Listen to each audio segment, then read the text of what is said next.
Hi there everybody, and welcome to another video. On today's video I have my fuel distributor for my Mercedes 190e.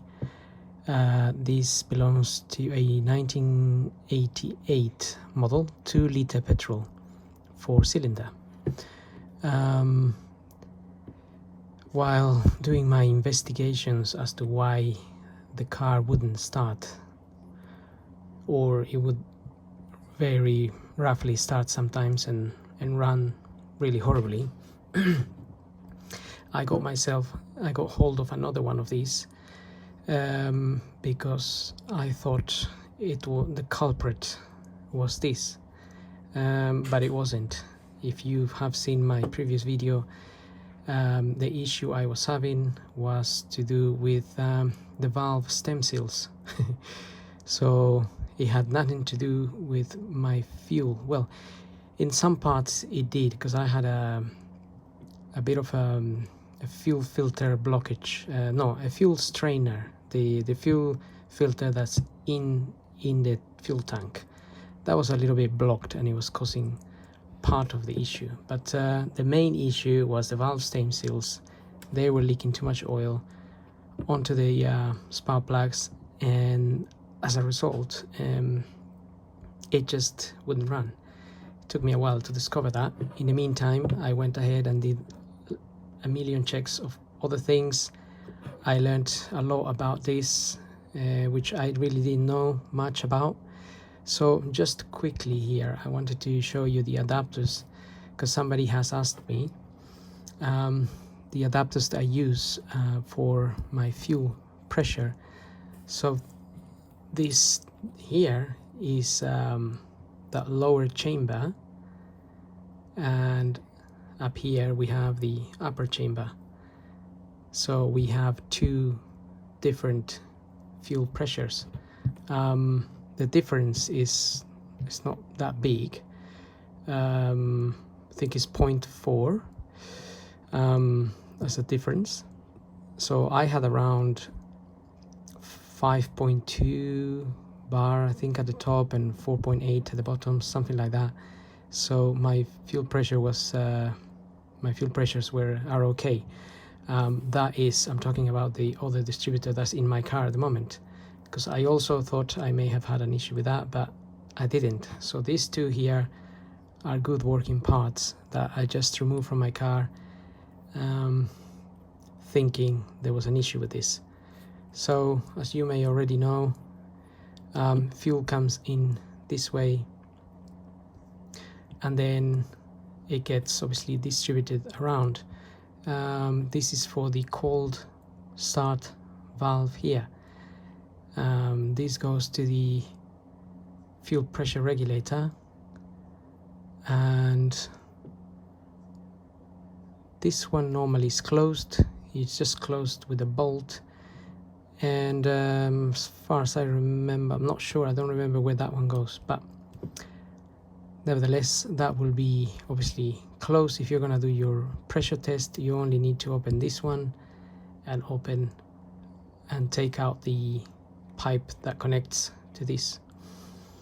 And the other way I checked for fuel flow on each one of these was basically, I had, say, 3 of these connected. I disconnected one, and I connected one of these with a fuel injector.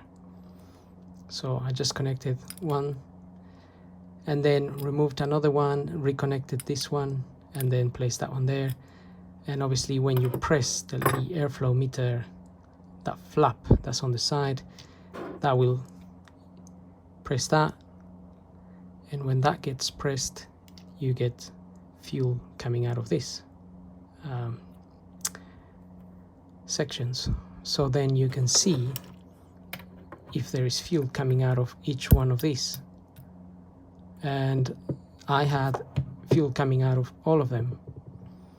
The only issue I had is that my fuel injectors, this is one of the old ones, were spraying really roughly, and they were also leaking.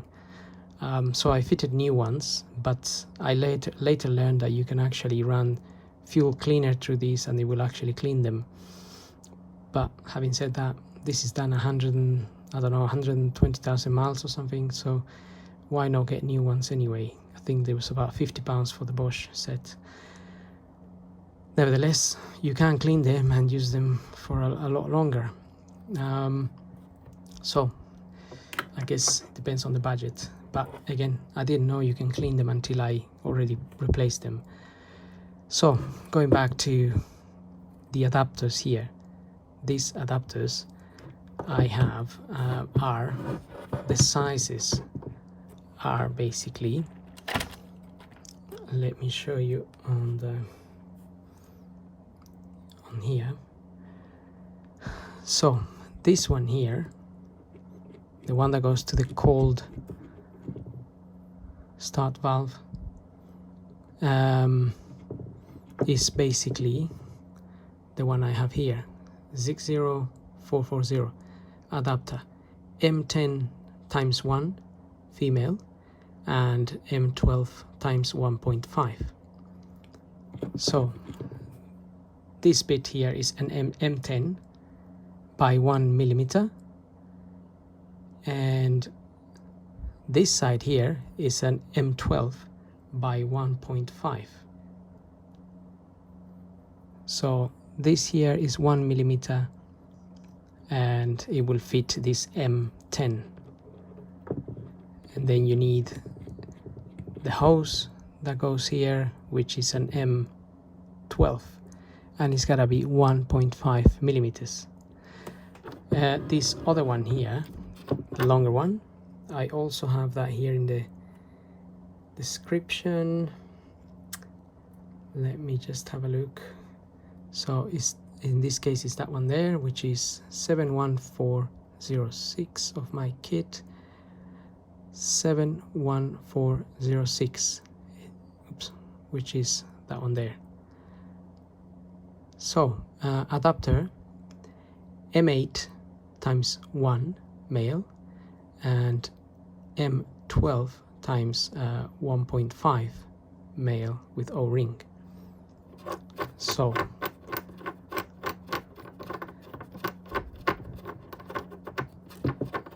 let's get that out. Right, so this bit here is an M8 by 1 millimeter thread space, and this here is M12 by 1.5, so same as this one. And it did have it had an O-ring before.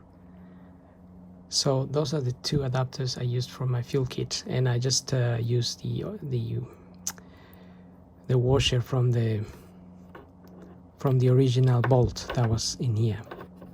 That causes that helps create a seal there. And then also here, to be honest, you can use same sort of washer, maybe a copper washer. I think it creates better seals. So apart from that's how you can get your adapters in place and connect your fuel pressure gauge to these two, and you can then go ahead and check the pressures. I think there is another one of these that has 5 or 6 cylinders, and that one, as far as I know, is supposed to read 6 bar and 6.4 bar. So this down here will be the control pressure, and this will be the raw pressure, so the pressure from the fuel pump. So in my case, it's not a 6 bar, it's 5.2 I think it was, and 4.8. If you have a difference that is larger than 0.4, then you have to look into this little thing. You need to take it out. Inside of there is a little Allen screw which you can rotate, I think, by millimeters, which will then create a difference in pressure, and then you can measure it again. So that's about it as far as this video goes. I just wanted to really talk about this a little bit, but we went ahead and talked a little bit more. If you have any questions, what else I checked while doing my checks, I checked out a video, little video, study video regarding this, and there are ways of adjusting the pressure that comes out of each one of these. But the thing is, if you're investigating a non-start or a rough running car, but you do have pressure coming out of here, even if it's not 100% equal, your car should still be running. So that was my issue. I was thinking I got fuel coming out of here, I have a spark, and my car is not running. So that really didn't make any sense until I realized that my plugs were soaked with oil, not fuel. So having said that, I hope this video helps. Don't forget to subscribe, and like I said, if you have any questions, go ahead and ask them, and we'll see you on the next video. Thank you for watching.